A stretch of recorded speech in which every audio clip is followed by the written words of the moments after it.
Okay, it's about time to get started. So first, let me do an audio check. Can everybody hear me? Can I just get, I'm going to have to get out of share mode to see this. Okay, I see everybody can, at least some people are indicating they can hear me. Good.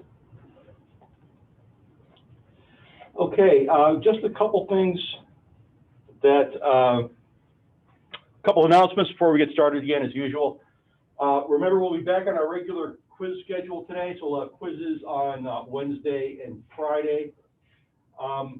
Still working on getting that last makeup exam done, but fairly soon you should be able to access your answers and your questions and answers to test number 2. That's about it, except one thing to keep in mind. Remember that 1 week from tomorrow, Tuesday, is election day, which is the campus will be closed that day. So please keep that in mind. That means there should be no lab next week. Also, please do get out and vote. So you guys probably know at this point how important that is as well. I think that's it as far as announcements go. If there's no questions, we'll start chapter 31. So chapter 31, we're going to be looking at animal tissues and organ systems.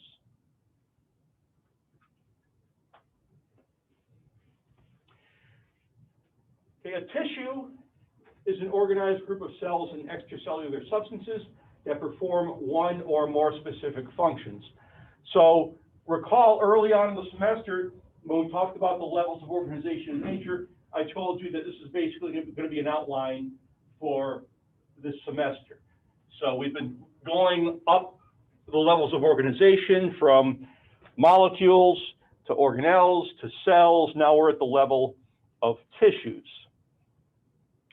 Okay, so a tissue is an organized group of cells and extracellular substances that perform one or more specific functions. Histology is the study of tissues.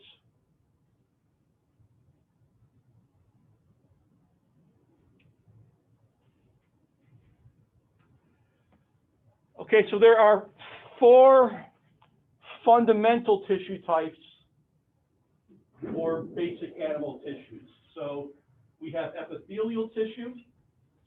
Epithelial tissue is, we'll be going over each of these in more detail. So if you can't get down on your notes everything I'm saying, don't worry.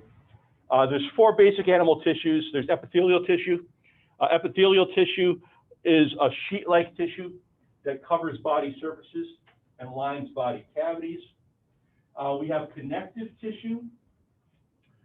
Connective tissue, there's a couple different types. There's specialized connective tissue that has specialized functions, and there is loose connective tissue that fills in spaces in the body and offers support to epithelial layers.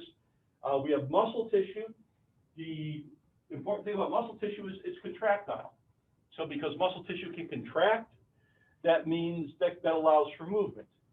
So contracting skeletal muscle can interact with bone tissue in order to allow for movement. Finally, we have nervous tissue. A nervous tissue is tissue that transmits signals to the brain. Okay, so 4 basic animal tissues. We have epithelial tissue, connective tissue, muscle tissue, and nervous tissue. So if we look at this example to the right-hand side, we can see examples of all 4 types of fundamental tissues. So in your stomach, there's several layers of muscle tissue. So as you might already know, your stomach churns and mixes your food with digestive juices. So in order for your stomach to churn and mix food together with digestive juices, it needs to contract. So smooth muscle within the stomach allows for the churning of the digestive juices and the food. So that's an example of muscle tissue. We have loose connective tissue next over here. Okay, loose connective tissue, like I said before, It fills in spaces and allows for structural support. So we have an epithelial layer here outside the stomach. Beneath that, we have connective tissue. So beneath the epithelium of the inside of the stomach and the epithelium of the outside. Okay, epithelial tissue, like I just mentioned. This is the sheet-like tissue. So we have this lining the stomach, and we have it outside the stomach as well. Okay, nervous tissue. Nervous tissue is, so of course, your stomach needs to communicate with your brain. If your stomach is empty, it's going to send a signal to your brain saying, I'm hungry, you know, it's time to eat. So nervous tissue, again, this organ needs to communicate with the brain. Last type of tissue here, blood is considered a specialized connective tissue. So we have a second type of connective tissue as well. So we have all four types of fundamental tissues represented in this one organ, the stomach.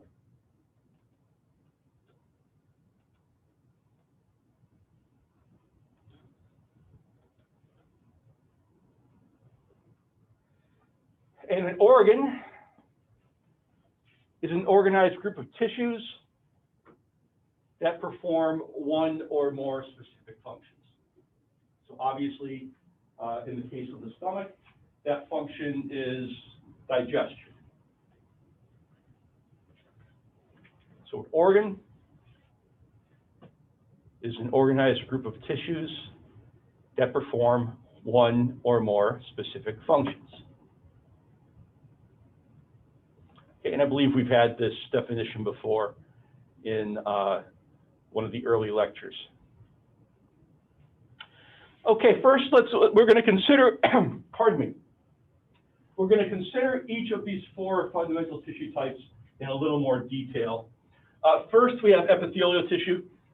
As I mentioned before, epithelial tissue is a sheet-like tissue that covers body surfaces and lines body cavities.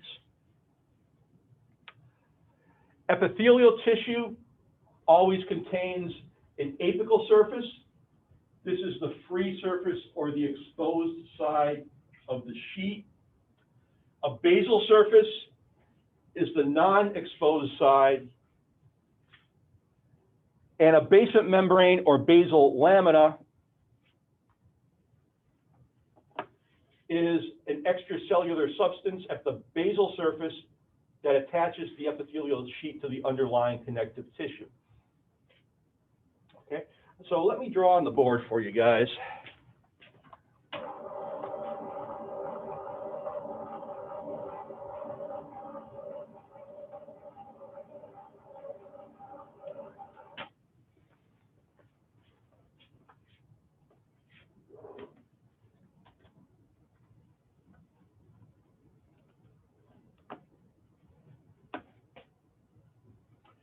Okay, so I'm going to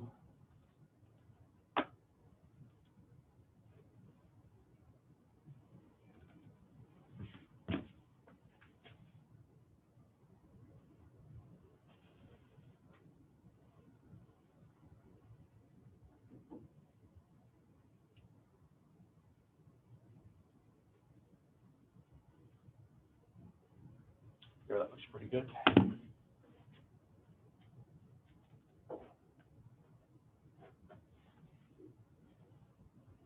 All right, let me just get something to draw with.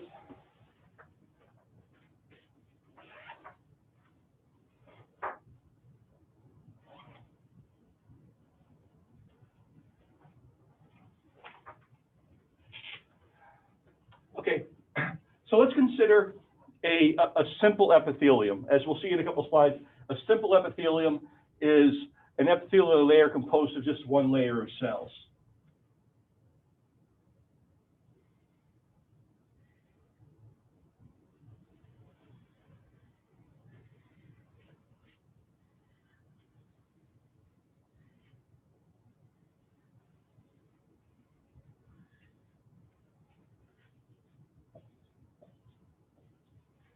Okay, so here's a drawing of a simple epithelium. So we have a single layer of cells.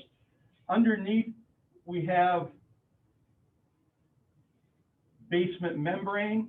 So basement membrane is it's extracellular substances. In other words, substances that are secreted by the cell that's going to connect it to the connective tissue below the epithelial layer. One thing to remember about epithelial cells is that they're polar cells. Polar.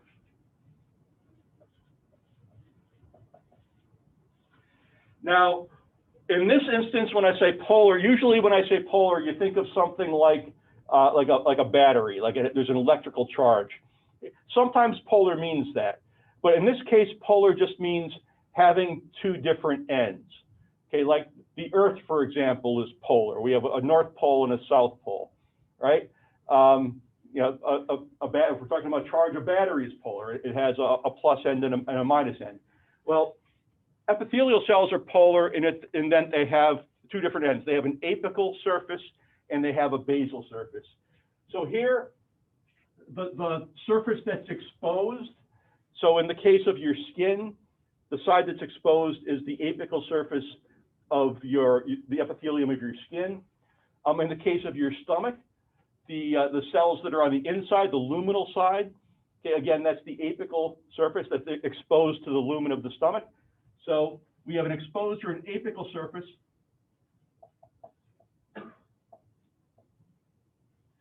And the unexposed surface is called the basal surface.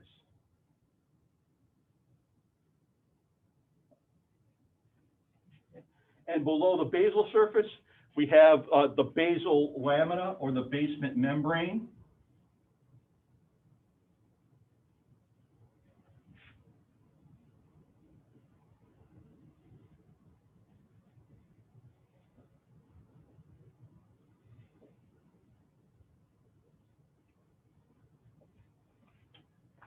Okay, so there are membrane proteins that are going to connect the epithelial layer to the basement membrane.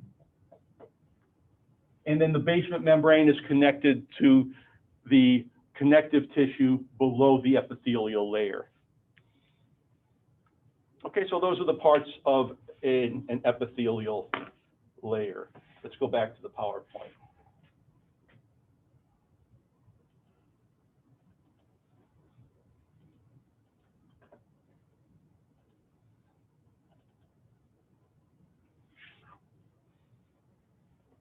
Okay, so again, epithelial tissue always contains an apical surface and a basal surface, again, because these are polar cells. They have two different ends, an apical end and a basal end. And then below the basal surface, we have the basement membrane or the basal lamina. All right, so here's something a little bit better than my lousy artwork. So looking at this figure, we can see, so we have a simple epithelium composed of one layer of cells. The top surface here, the exposed surface, this is the apical surface. Below the surface that's not exposed, between the basement membrane and the cells, is the basal surface. And below in blue, we have the basement membrane, which is attached to the layer of epithelial cells above and the connective tissue below.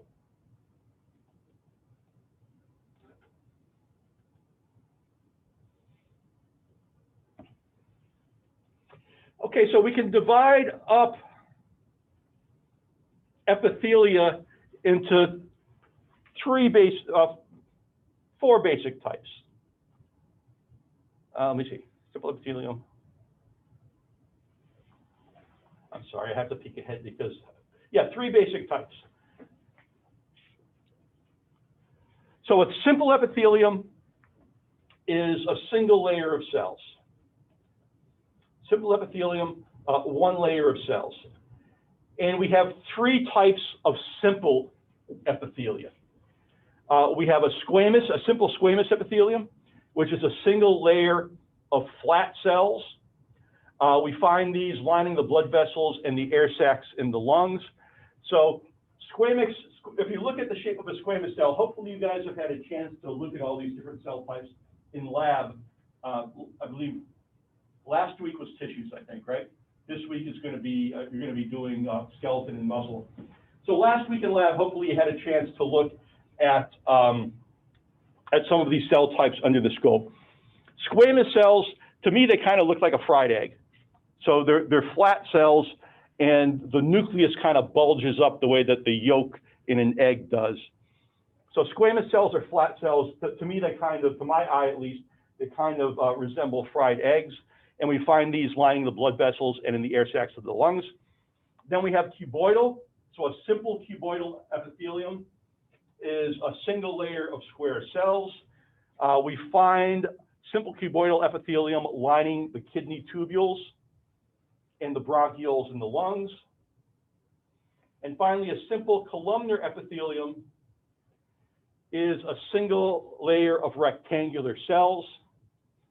And we find these lining the digestive tract and the trachea.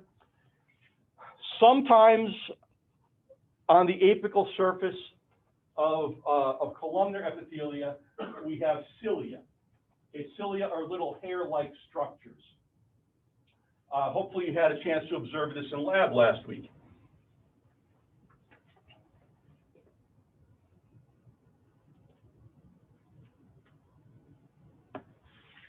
Okay, so here's 3 examples.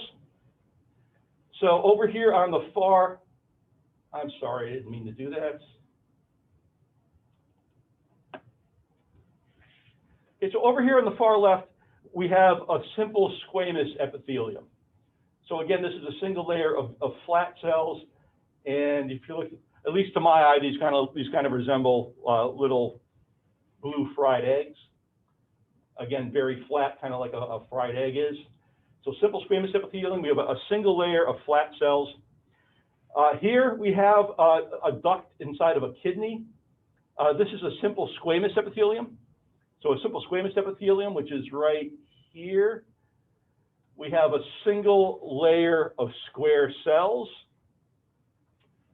Over on the far right-hand side, we have a simple columnar epithelium, which is a single layer of rectangular cells.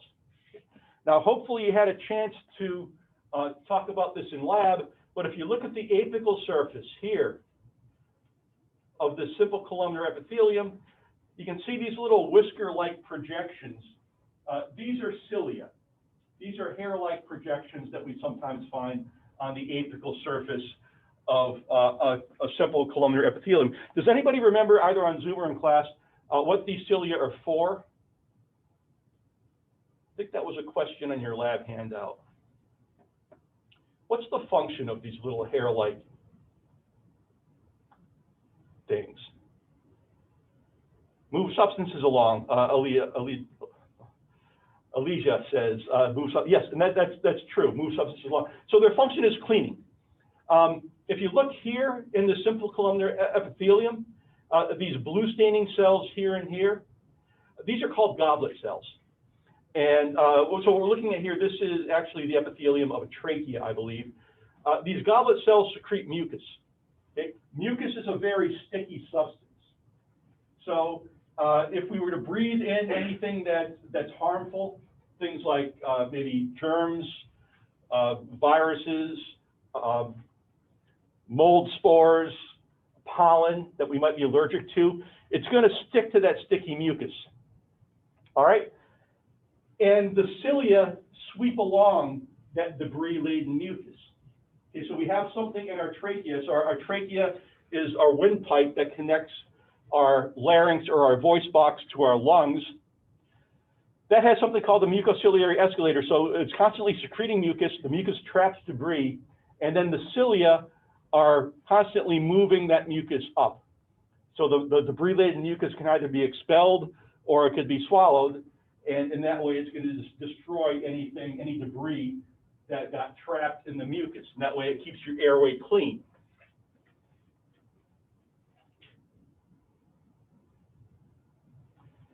Okay, very good.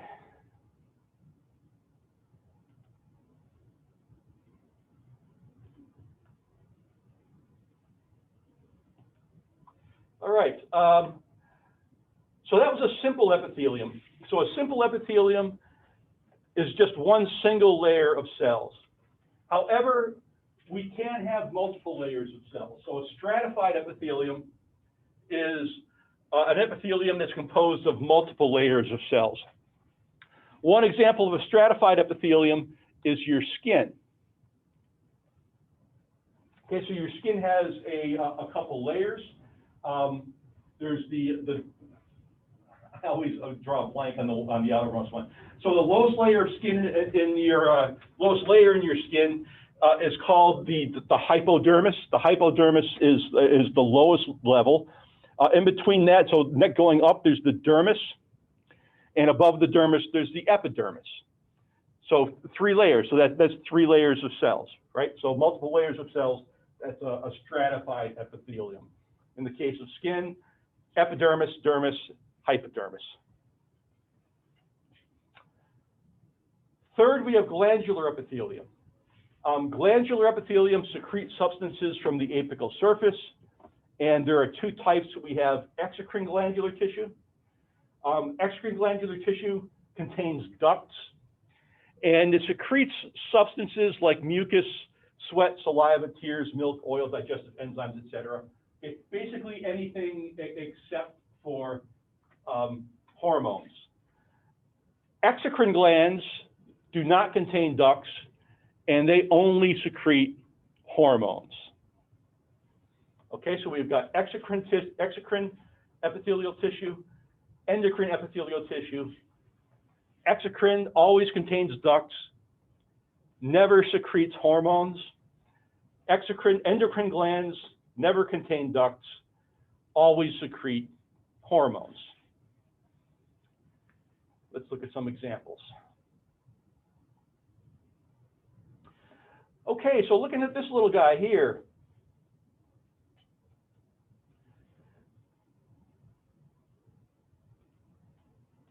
so we're looking at a frog. So first of all, let's have a look at this guy here. Notice this frog's a very bright blue color. In nature, what does that usually mean when an animal's a very bright color like this? Anybody on Zoom or in the class? It's poisonous. Yeah, if you guys on Zoom didn't hear that I see it on Zoom as well. Yeah, so anytime an animal is brightly colored like this, that's a warning sign. Usually it means that the animal is poisonous. So this is a poisonous frog. And we can see some glandular tissue here. We can see a poison gland. We can see a mucus gland. So of course, frogs are amphibians, so they need to keep their skin moist. So we can see a mucus gland and a poison gland. So looking at these 2 types of glandular tissue, the poison gland and the mucus gland, can you tell me what type of glandular tissue this is? Is this endocrine or exocrine glandular tissue? Anybody on Zoom or in the class? Exocrine. I'm seeing exocrine from the class and a couple of people on Zoom. Yeah, of course. So we have ducts. The fact that we have ducts means that this is exocrine tissue. Very good.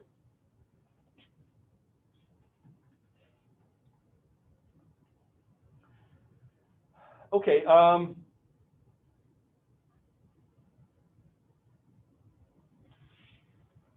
Okay. So moving on. So again, just to review,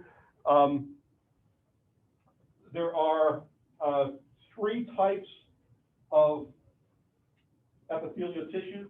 We have simple epithelium, we have stratified epithelium, and we have glandular epithelium.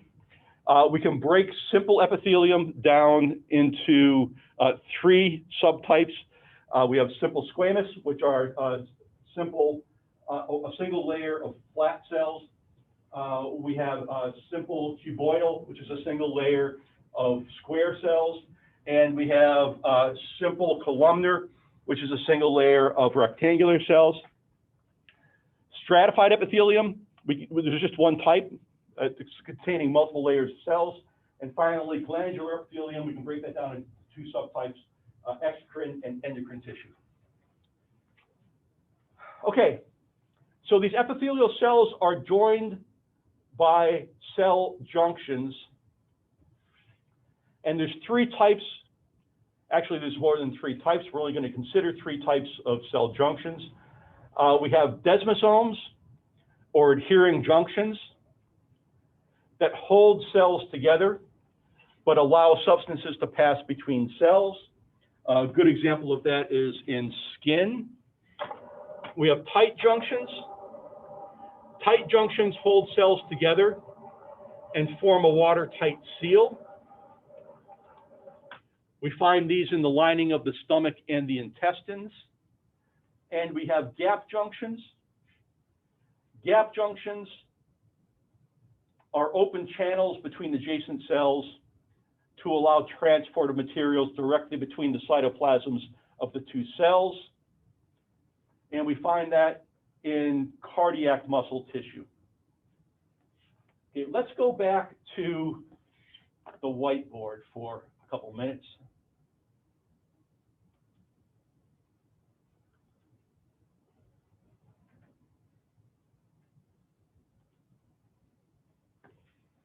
All right.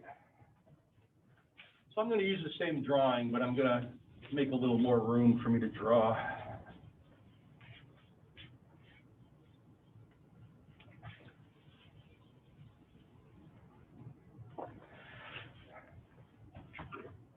Okay, so if we look at desmosomes or adhering junctions, they hold cells together. Okay, so these are desmosomes.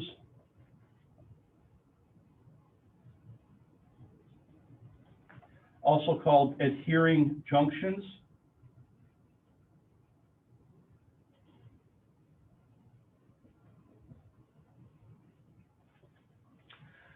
Okay, so these hold cells together. So these epithelial cells need to be held together, obviously, to make a single layer. However, they don't form a watertight seal between the two cells. So substances such as water can get between the cells. So water can pass from the apical surface between the cells down to the basal surface, or vice versa. It can pass from the basal surface in between the cells to the apical surface. So although it's holding the cells together, we're not getting a watertight seal. Now, on the other hand, tight junctions, so tight junctions tend to happen more at the towards the apical surface of the cell. Okay, so these are tight junctions.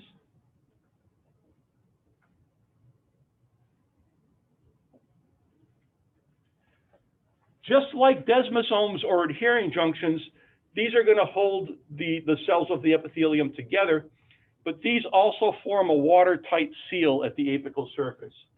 So in this case, water can't get through. Okay, water can't get through between the cells to the basal surface or vice versa, because the tight junctions form a watertight seal at the apical surface. Okay. Now, connecting junctions, or gap junctions rather,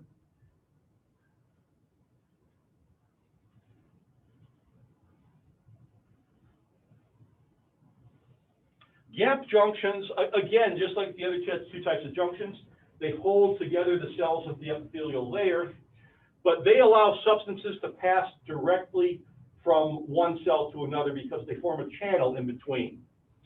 So, in other words, anything in this cell can pass directly through the channel formed by a gap junction into the adjacent cell, and vice versa.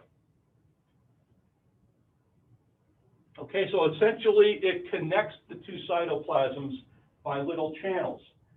This is especially important in cardiac tissue and muscle tissue because it allows for communication between the adjacent cells. So if you think about what cardiac muscle does, it's involved in the beating of your heart. So the cells that make up your heart need to communicate in order to coordinate the beating of the heart. Okay? So again, three types of connecting, cell connections, of cell junctions. We have desmosomes or adhering junctions, hold cells together, but don't make a watertight seal between the cells.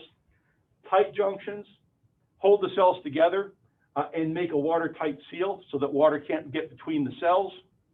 And we have gap junctions that form channels, hold the cells together, just like the other types, but they form channels so that stuff can cross directly from one cell to the other. And this is important in cells that need to communicate.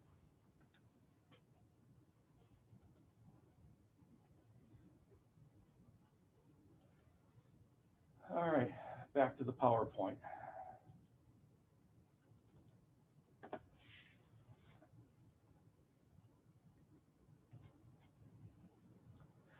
All right, so here's a little bit of a better, again, I apologize for my artwork. I did order like a pen, a mouse that's like a pen, so hopefully that'll help me to draw on these PowerPoints a little bit better. But I do not have it, it's still on its way from Amazon. Okay, so here's a little bit of a better drawing. First of all, let's look at adhering junctions. So adhering junctions are here. So again, these are going to hold the cells of the epithelial layer together, but they don't form a watertight seal. So solutes can still pass between the cells through the adhering junctions or desmosomes. Tight junctions are here.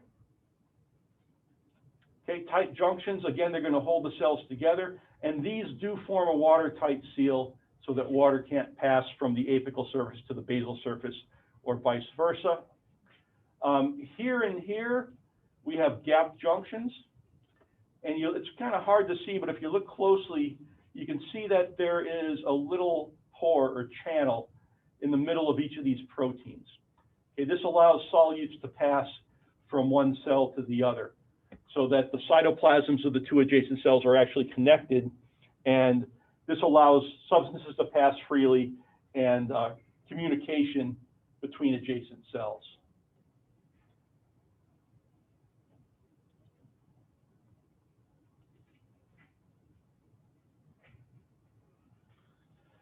Okay, so that's epithelial tissue. Does anybody in class or on Zoom have any questions on epithelial tissue before we continue and talk about connective tissue?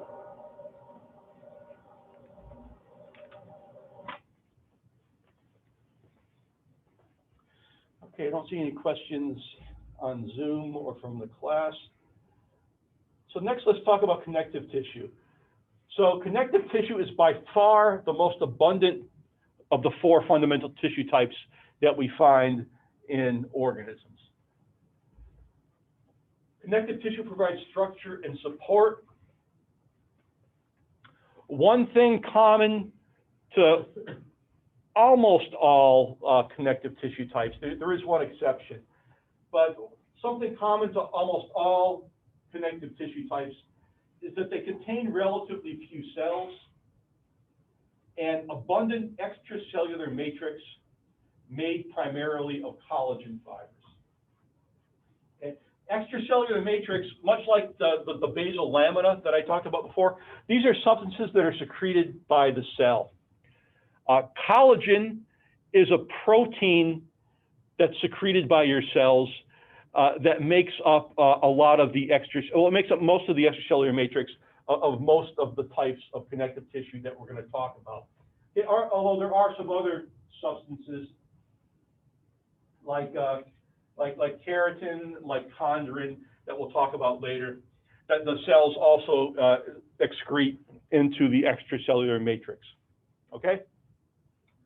But in general, connective tissue always contains relatively few cells and abundant extracellular matrix, which is in most cases, it's mostly collagen, okay, which is a protein secreted by the cells.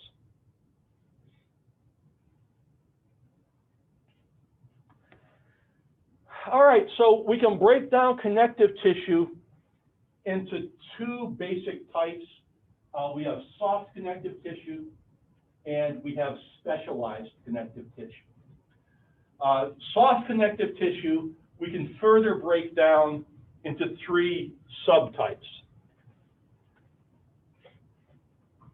Okay, now soft connective tissue, the types of cells that make up soft connective tissue are fibroblasts, and the extracellular matrix is a semi-fluid extracellular matrix made up mostly of collagen.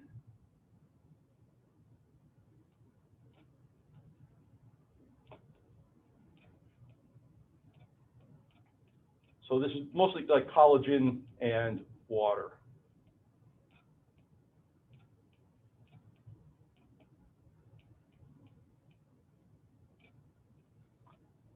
Okay. All right, I know that's hard to read, but that's supposed to say collagen. Okay? So these three subtypes of soft connective tissue, they're all going to have the same cell type, all fibroblasts, and they're all going to have the same type of extracellular matrix, which is mostly collagen. The first subtype is loose connective tissue. Loose connective tissue is the most abundant subtype. It's relatively unorganized. This fills spaces between other tissues, for example, at the basal surface of all epithelia. So remember I talked about how the basal lamina connects to the connective tissue below. The type of connective tissue below an epithelial layer is loose connective tissue. Next, we have dense, irregular. Dense, irregular connective tissue is more tightly packed, more organized. We find this in deep skin and encapsulating some organisms. So before when I told you about the three layers, so your skin obviously is a stratified epithelium.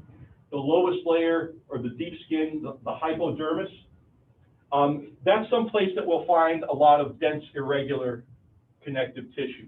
Also, surrounding the kidneys, surrounding large bones of the body, we have a layer of dense, irregular connective tissue.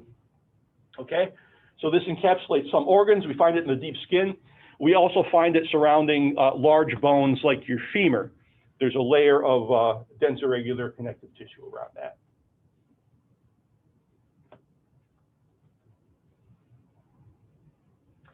Finally, we have dense regular tissue. Dense regular tissue, we have densely packed and highly organized collagen fibers. These are very strong and elastic. Some examples are tendons. Tendons are dense regular connective tissue that attach muscles to bones. And ligaments, ligaments are dense regular connective tissue that attach bones to bones.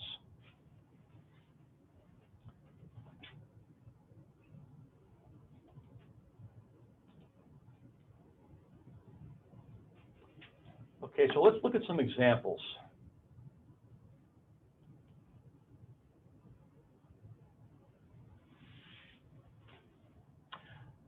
Okay, so here are three examples of soft connective tissue. So over here we have loose connective, then we have dense irregular, and over here we have dense regular. All right, so first of all, notice that like all types of connective tissues, we have relatively few cells and lots of extracellular matrix. So looking at the far left, these dark spots here, here, here, here, okay, these are fibroblasts. These are the cells that make up the extracellular matrix. Looking at all this stuff between, so these dark fibers and all of this, this pink stuff here, this is extracellular matrix, and the fibers that you see, these are collagen fibers. So if you look at the collagen fibers, they're kind of going unorganized in every which direction. Okay, and also notice they're not very tightly packed together either. Okay, so that's loose connective tissue. Again, relatively unorganized, not very dense, and we just find this basically in spaces in the body that need to be filled in, like below epithelial layers, spaces that need to be filled. for structural support. If we look at dense irregular connective tissue, so again, remember relatively few cells. So we have fibroblasts here, here, here, here, here, here. Okay, relatively few cells. Lots of extracellular matrix, which is primarily collagen fibers. But now look, a lot of the collagen fibers, they're packed closer together, and they're running basically in the same direction. So again, a little more densely packed, a little more organized, and this is going to make them a little bit tougher. Finally, if we look at the on the far right, again, relatively few cells, so the dark spots here, here, here, kind of in a line. These are all fibroblasts again. And look at the collagen fibers now. So they're very organized, almost all running in the same direction and very tightly packed together. So this is the type of connective tissue that makes up tendons and ligaments. So these are very tough. These are going to connect your muscles to your bone. They're going to connect your bones to your bones. So they need to be very tough and very elastic. They need to be able to have a little bit of give or a little bit of stretch in them. Also, one more thing I want to show you. Let's go back.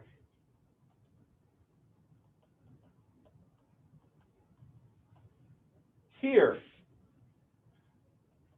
So let's look at this middle figure.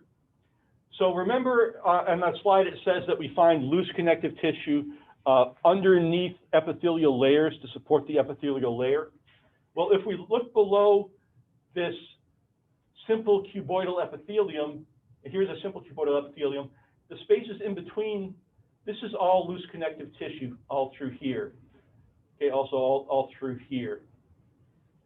Okay, so we find loose connective tissue below epithelial layers to provide support as well.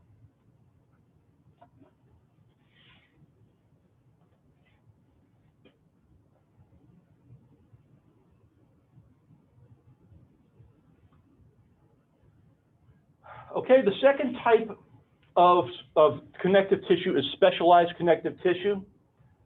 And there are 4 types of specialized connective tissue. First type of specialized connective tissue that we're going to talk about is cartilage. The type of cells that make up cartilage are called chondrocytes. And the extracellular matrix is made of collagen and a second protein called chondrin.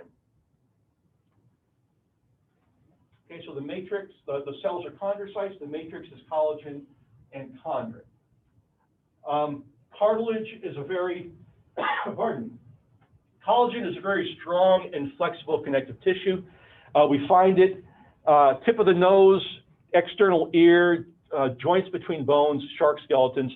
So your outer ear, okay, the part of your ear that's outside of your head, again, it's a very tough and flexible kind of connective tissue. The tip of your nose as well. Again, it's tough and flexible. Between your joints, so in addition to being tough and flexible, cartilage is also a good absorber is a good shock absorber.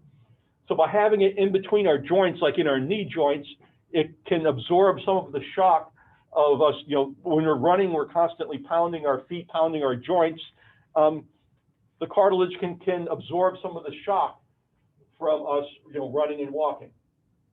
Okay, I see we're out of time, so we're not going to make it through the other 3 types of connective tissue. We'll do that on Wednesday.